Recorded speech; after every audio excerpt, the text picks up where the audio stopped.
अस्सलाम वालेकुम जी। मज़र चकवालिया हाजिर खिदमत है। आप कैसे हैं? तमाम लोग ठीक ठाक हैं। आज मैं अपने तमाम किसान भाइयों और ज़मींदार भाइयों से मुखातिब हूँ। तो आम तौर पर ये देखा गया है कि गंदम की फसल जब मतलब हम काट लेते हैं और उठाकर खेतों से खलाड़े पे ले जाते हैं गाँव वगैरह के लिए, तो खेत हमारा खाली हो जाता है गंदम कटाई के बाद।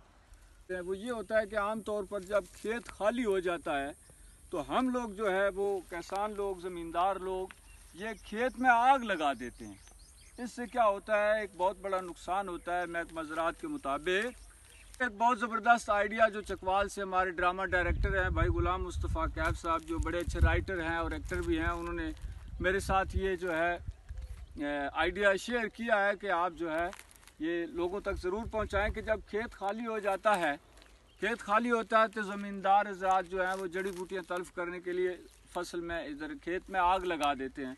तो उसके लिए महकमा ज़राअत ने बताया है कि होते हैं 3 नुकसानात किसान को, ज़मींदार को होते हैं।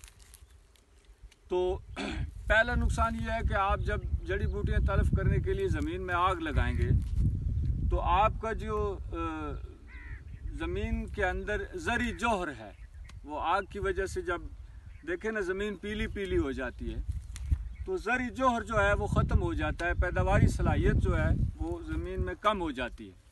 और दूसरी बात यह है कि आग लगने की वजह से आपके खेत में जितने कीड़े मकोड़े होते हैं और दीगर जो मखलूक़ात होती हैं वो जल जाती हैं। ये भी एक अच्छी बात नहीं है।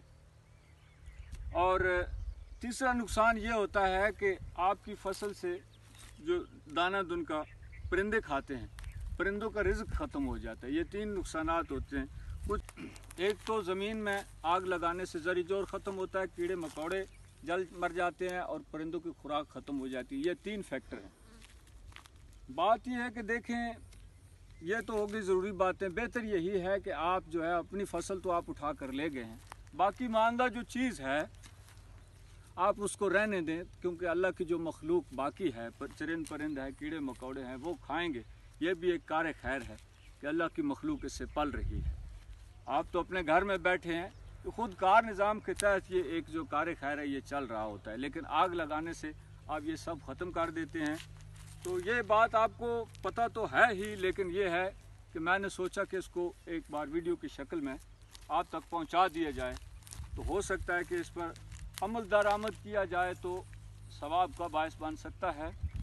मैं दुआ करता हूँ कि अल्लाह पाक जो है वो आपकी फसलों में, ज़मीनों में, घर बार में खैर फरमाए और बीमारी से, वबाओं से निजात अता फरमाए और आपकी फसल में खैरियत और बरकत पैदा फरमाए।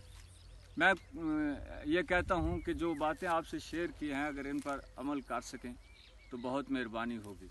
अल्लाह पाक आपका हामी और नासिर हो। हंसते रहो, तबसते रहो जनाब। अल्लाह हाफिज़।